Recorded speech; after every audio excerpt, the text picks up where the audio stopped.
تو ان حضرات کا جو موقف ہے نا وہ شاید میں آپ کو سمجھا نہیں پایا علماء کا، عوام الناس کا تو ان کیا چیزوں کی سمجھ ہی نہیں نا۔ علماء کی جو تحریریں میں نے پڑھی ہیں، بڑے بڑے علماء کی، یعنی کہ ٹاپ لیول کے، جنہوں نے فاصلے قرآن پہ لکھی ہیں، وہ کہتے ہیں مثال کے طور پہ جیسے اب یہ آیت رجم ہے نا، یہ آیت رضات، وہ کہتے ہیں جی اس میں نقصان کس بات کا ہے؟ جب یہ ثابت ہے، شیعہ سنی کا اس پر اجماع ہے کہ قرآن میں اللہ پاک بعض آیات ایسی نازل فرماتا ہے کہ جن آیات کو بعد میں تبدیل فرما دیتا ہے یا ان کا لوگوں کے دلوں سے محو فرما دیتا ہے، تو نقصان کس بات کا؟ وہ کہتے ہیں جی اللہ نے چاہ لوگوں کے دلوں سے محو ہو گئی، اتری تھیں لیکن نہیں اللہ نے قرآن میں شامل کرائیں۔ وہ کہتے ہیں ہم اس کو بدنیتی پہ نہیں کہتے، جبکہ شیعہ کہتے ہیں کہ بدنیتی کے تحت یہ جان بوجھ کے بےمانی کی ہے نعوذ باللہ صحابہ نے۔ وہ کہتے ہیں ہمارے میں بڑا دو میں بنیادی فرق ہے، ہم تو نقصان کے قائل ہی نہیں۔ وہ کہتے ہیں جی ہم کہتے ہیں کہ جتنی مرضی منسوخ ہوئی ہیں اللہ نے ایسا چاہا تھا لوگوں کے دلوں سے محو کرا دی، موجودہ قرآن میں نہیں ہے۔ جبکہ شیعہ کہتے ہیں کہ اسی قرآن میں ہیں بدنیتی کے تحت نعوذ باللہ نکالی۔ دیکھیں دین کے معاملے میں جو کچھ انسان کہتا ہے نا، نہ صرف دین کے معاملے، کسی بھی مسئلے پر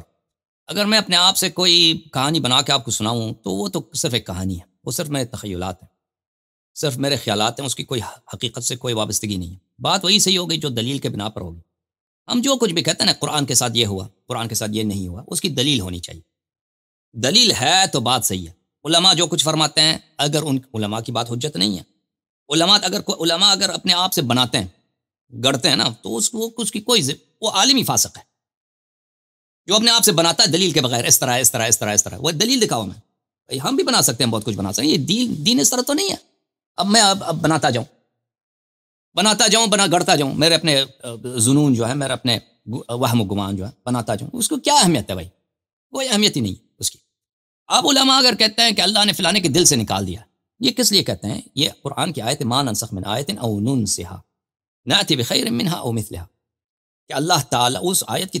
وہ ترجمہ اس طرح کرتے ہیں، ما ننسخ من آیت،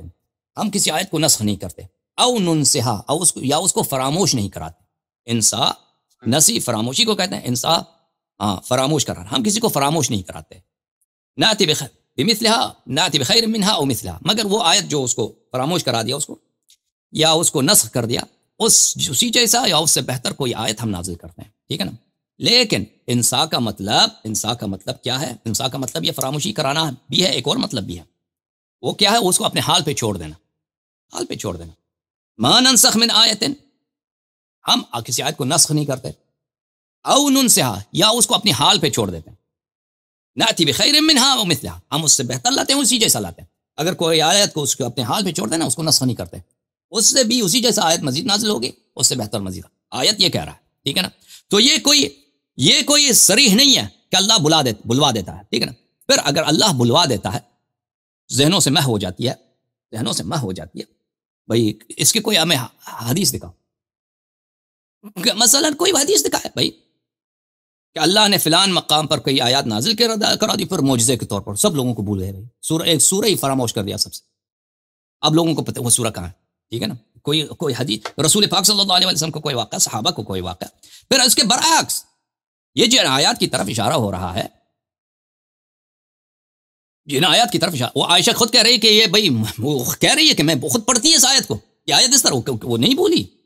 اللہ کے حکم میں، اللہ کی قدرت میں، اللہ کی طاقت میں کوئی کمی نہیں ہے کہ وہ سب لوگوں سے بلوا سکتا ہے، عائشہ سے نہیں بلوا سکتا، یا سب لوگوں سے فراموش کرا سکتا ہے، عمر سے فراموش نہیں کرا سکتا، نہیں بلوا سکتا، ٹھیک ہے نا۔ اگر اس کی چاہت ہے کہ مثلا ایک ایسا واقعہ آ جائے، 5-6 آیتیں آ گئی، پر اس سب لوگ بھول جائیں کہ بھئی یہ کوئی ایسا واقعہ تھا بھی، آیات نازل بھی ہوئی، یعنی بھئی اگر تو پھر وہ تو اس کو تاریخ میں اس کا ذکر ہی نہیں ہونا چاہیے کہ بھئی ایسا، بھئی وہ کوئی پھر اس آیت کو کوئی دوسرا پھر تلاوت نہ کر سکے، ٹھیک ہے نا، کیونکہ اللہ نے بلا دیا، میرے ذہن سے محو کر دیا، اس کے ذہن سے بھی محو کر دیا، اس کے ذہن سے بھی محو کر دیا، پھر کوئی اس کو یاد نہ رہے، ٹھیک ہے نا۔ یہ تو بہرحال اس نظریے کا کوئی شاہد نہیں ہے، کوئی تائید نہیں ہے، کوئی دلیل نہیں ہے، بلکہ وہ نقصان قرآن کی جو روایات ہیں اس نظریے کو وہ جھٹلا دیتی ہیں، یہ ایسی منگڑت بات ہے کہ اللہ نے بلوا دیا، بھائی بلوا دیا، محو کرا دیا ان کے ذہنوں سے، محو کہاں کرا دیا اللہ کے ان کے ذہنوں سے۔ بہرحال یہ باتیں جو ہے نا، اس کی مزید توضیح کے لیے لیکچروں کی ضرورت ہے، مواد اس میں بہت زیادہ ہے، ابھی اس بات کے ابطال کے لیے اتنا کافی ہے۔ مزید بات یاد رکھیے کہ جہاں تک منسوخ التلاوہ کا یہ عقیدہ ہے کہ اللہ نے بلوا دیا نسخ ہو گیا، اس کی تلاوت ہی نسخ ہو گئی ہے، یہ کسی حدیث میں نہیں ہے، کسی روایت میں نہیں کہ رسول پاک صلی اللہ علیہ وسلم فرما دیں کہ بھئی وہ جو آیات نازل ہو گئی تھی نا اب اس کو نہیں پڑھنا، اب اس کی تلاوت نہیں کرنا، اس کو چھوڑ دو، یہ کسی میں نہیں ہے۔ یا صحابہ کہہ دیں کہ بھئی صحابہ کہتے ہیں بھئی ہم یہ آیات نازل ہو گئی پر ہم نے اس کو چھوڑ دیا پڑھنا، یہ کچھ کہیں بھی نہیں ہے۔ منسوخ التلاوہ کا نظریہ بعد میں شروع ہوا ہے، بعد میں، کیونکہ علماء نے دیکھا کہ آیات بہت ایسی ہیں،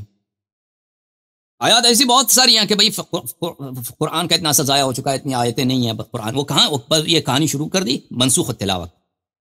منسوخ التلاوہ اگر حق ہوتا، علماء کی من گڑت بات نہ ہوتی تو اس کا کوئی سپورٹ بھی ہوتا، اس کا کوئی تائید بھی ہوتی نا، کچھ بھی نہیں ہے، ایسے من گڑت بنا دیا۔ پھر اس کے